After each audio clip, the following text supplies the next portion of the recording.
pemerintah 11 Maret itu mula-mula, dan memang sejurus waktu, membuat mereka bertampik sorak-sore kesenangan. Dikiranya SP 11 Maret adalah satu penyerahan pemerintahan. Dikiranya SP 11 Maret itu satu transfer of sovereignty. Siapa yang bisa melupakan pidato jas merah? Jangan sekali-kali meninggalkan sejarah. Tertanam dalam ingatan bangsa sebagai salah satu pidato legendaris Soekarno. Isinya menyindir barisan Jenderal Soeharto yang memanfaatkan surat perintah 11 Maret untuk melakukan berbagai manuver politik yang nantinya akan dikenal dengan julukan kudeta merangkak.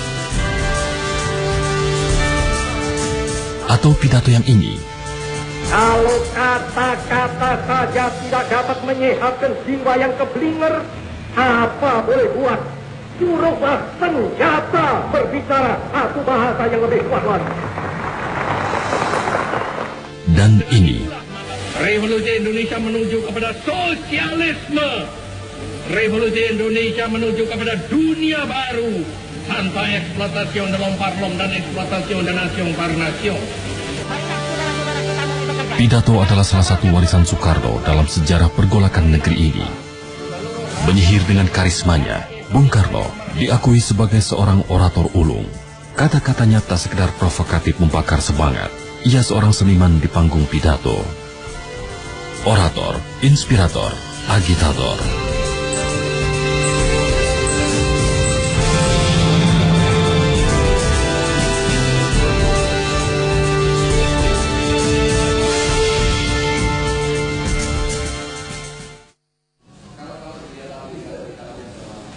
Doktor Ilmu Filsafat Doni Gahral telah lama mempelajari pidato-pidato Soekarno.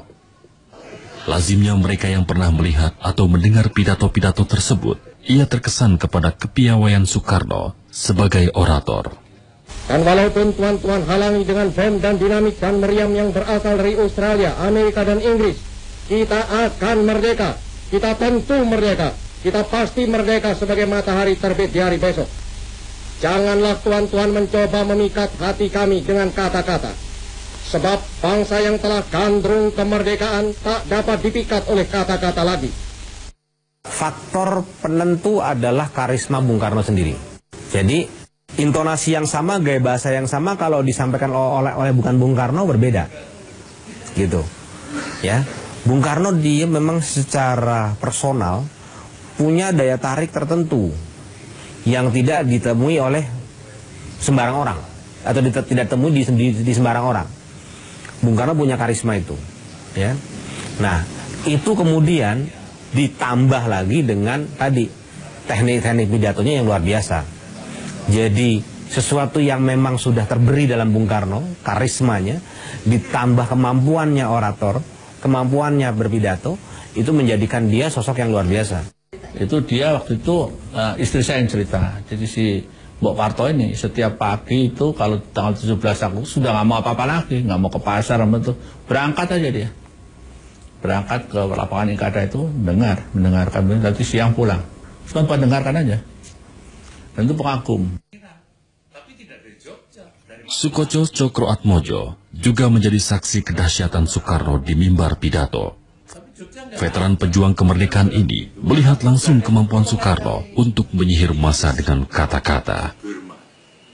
Tiap kali bicara kepada kita saja, kepada pengawal saja, selalu pidatonya itu selalu penuh penuh semangat dan memang inspiratif lah ya. Jadi menginspire, membangunkan.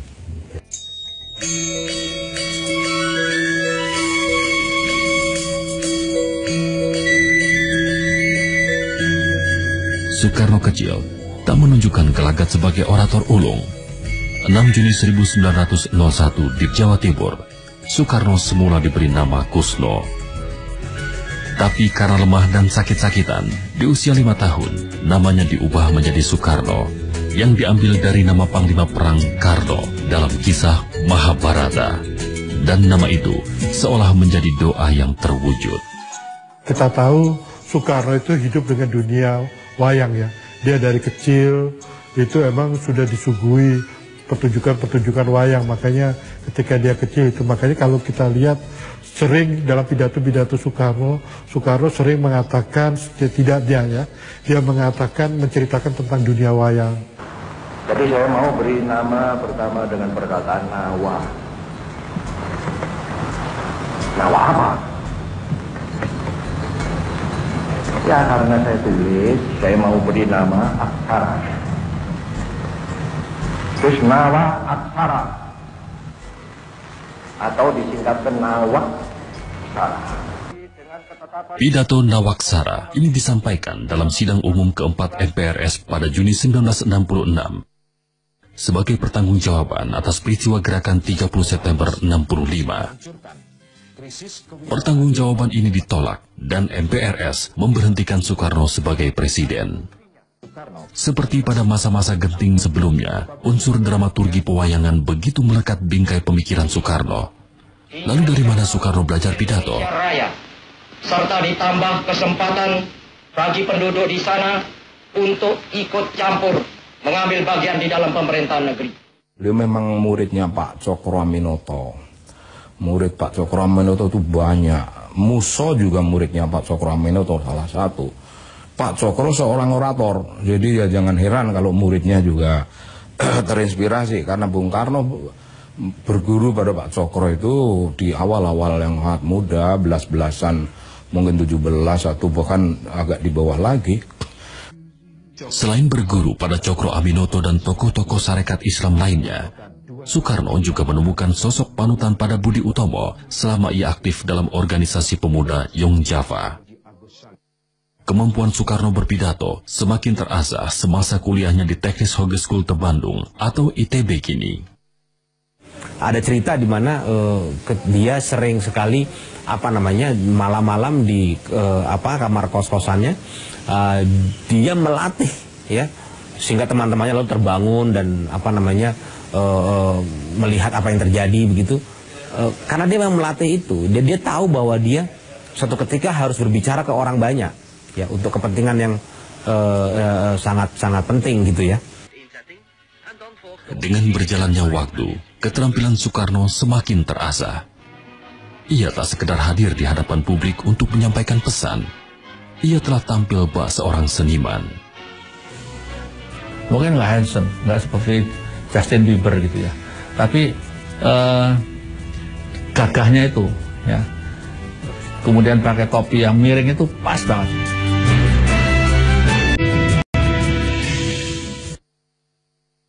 Kalau saudara juga ingat bahwa tiap-tiap titik keringat yang saudara teteskan di bumi kita ini menjadi racun bagi musuh. Dan tiap-tiap butir batu yang saudara angkat menjadi peluru bagi musuh yang akan menghancur lebarkan musuh itu. Pidato Soekarno selalu disampaikan dalam bahasa lugas, tanpa penghalusan makna atau gaya eufemisme. Pilihan kata-katanya provokatif, agresif, agitatif, dan membangkitkan emosi.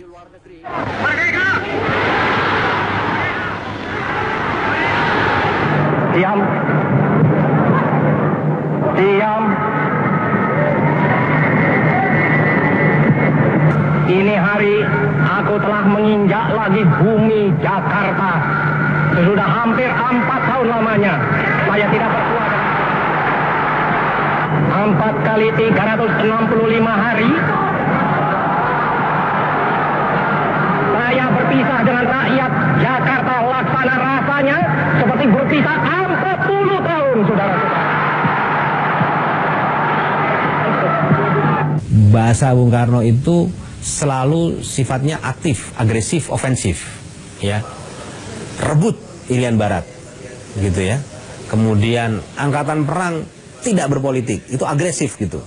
Dengarkan saudara-saudara, komando saya dengan tegas ialah gagalkan, hei seluruh rakyat Indonesia, gagalkan pendirian negara Papua itu. Apa komando saya lagi? Hei seluruh rakyat Indonesia, kibarkan bendera sang merah putih di Papua, di negara ini, di Irian Barat itu. Pas itu beliau aktor kan. Beliau aktor, nggak ada yang mengarahkan, nggak perlu director, nggak perlu sutradara. Ganyang Malaysia, Inggris kita linggis, Amerika kita setrika. Mana dadamu ini, darah gua itu, wah. Gua gini-gini. Segala jalan harus dilalui. Kalau kata-kata saja tidak dapat menyehatkan jiwa yang keblinger, apa boleh buat? Suruhlah senjata berbicara satu bahasa yang lebih kuat lagi. Pidato ini disampaikan saat HUT RI tahun 1953. Selama beberapa bulan sebelumnya, Angkatan Darat menggerakkan aksi massa, mendesak parlemen dibubarkan karena dianggap terlalu mengintervensi militer. Pidato inilah jawaban Soekarno atas manuver Angkatan Darat tersebut. Padahal angkatan perang tidak boleh ikut-ikut politik. Tidak boleh diombang-ambingkan oleh sesuatu politik. Angkatan perang harus berjiwa, ya berjiwa, berapi-api berjiwa, berkobar-kobar berjiwa.